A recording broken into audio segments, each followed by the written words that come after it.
Melihat kepada jalan raya di Sabah yang sangat daif, satu persoalan yang seringkali bermain di pikiran ialah, adakah jalan raya di Sabah tidak pernah diselenggara? Menurut pengarah kerja Raya Sabah, Datuk Insinyur Ali Ahmad Hamid, kerja penyelenggaraan memang dijalankan di jalan yang rosak. Bagaimanapun, jalan cepat rosak selepas diselenggara. Hal ini disebabkan oleh beberapa faktor yang berikut. Faktor yang pertama adalah kekangan dari segi peruntukan, yang mana menurut sumber peruntukan untuk penyelenggaraan jalan sangat terhad sebenarnya. Faktor yang kedua ialah kualiti pembinaan disebabkan tidak dipantau dengan baik.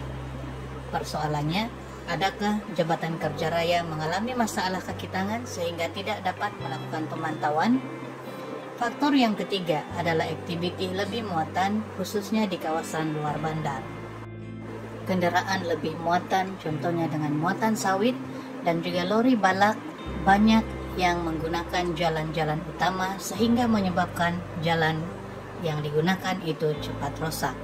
Menurut beliau lagi, kekuatan jalan raya bergantung kepada kekuatan struktur lapisan batu yaitu sub-base dan road base. Apakah tindakan yang diambil oleh pihak JKR bagi menangani kerusakan jalan akibat kendaraan yang lebih muatan ini? Antara langkah yang diambil ialah, yang pertama, mewujudkan kerjasama berpasukan bersama semua badan penguat kuasa termasuklah JPJ dan juga PDRM.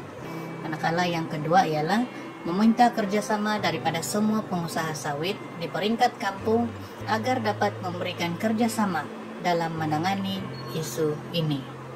Sementara itu, Ketua Penolong Pengarah Cawangan Pengawasan dan Pemantauan Muhammad Syamsul Nizam Abdul Wahid berkata, keadaan sama juga berlaku di Jalan Batu 32 hingga Telupit yang sering menjadi aduan pengguna jalan raya.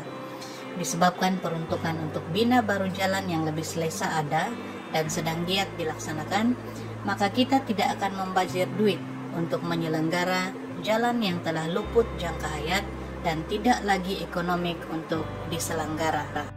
Maksudnya, keutamaan kerajaan pada hari ini adalah membina baru jalan karena jalan lama telah luput jangka hayat dan tidak lagi ekonomik untuk diselenggara. Jika diselenggara pun, kerusakan jalan akan cepat berlaku. Oleh yang demikian, menurut beliau, kita hanya perlu bersabar sedikit dan pengguna akan dapat menikmati jalan yang lebih selesa serta selamat dalam tempoh 18 bulan dari sekarang.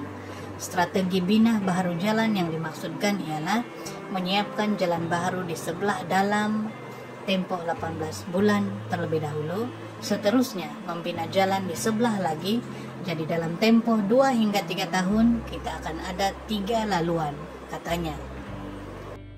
Jika keutamaan kerajaan adalah membina jalan baru, bagaimanakah agaknya nasib pengguna jika melalui jalan lama yang mengundang pelbagai risiko? Menurut Insinyur Ali, kerja-kerja penyelenggaraan di laluan sedia ada akan tetap dilaksanakan sepanjang tempoh pembinaan lebuh raya berkenaan bagi menggunakan peruntukan sedia ada. Dalam hal ini, pihak konsesi dan juruterah JKR daerah sentiasa berusaha bertindak proaktif memantau keadaan jalan raya di lokasi yang kerap berlaku kerusakan bagi memastikan ia cepat dibaiki demi kepentingan pengguna. Beliau menasihatkan sementara menanti jalan baru siap adalah diharapkan para pemandu sentiasa mematuhi arahan lalu lintas termasuk had laju yang ditetapkan di kawasan pembinaan bagi mengelakkan kemalangan atau sebarang kejadian tidak diingini. Had laju bagi kawasan pembinaan ialah 60 km sejam untuk mengelakkan kemalangan dan masalah lain. Mereka juga akan berusaha untuk membina papan tanda dan lampu jalan. Jika dipikirkan secara logik, tindakan yang dibuat JKR setakat ini adalah bijak. Hal ini demikian karena mereka mengurangkan kerugian kos selenggara untuk jalan yang luput jangka hayat. Yang kedua, mereka fokus kepada pembinaan jalan baru yang lebih ekonomik dengan kos kerusakan semula yang lebih rendah. Bagaimanapun, pemantauan berterusan khususnya dalam SOP pembinaan, bahan yang digunakan, serta jadwal kerja yang teratur sangat perlu diberi perhatian oleh pihak pengawasan dan pemantauan JKR. Akhir sekali, jangan lupa klik subscribe, like, dan share video ini, dan tekan lonceng untuk mendapat update terbaru daripada channel ini. Sekian dan terima kasih.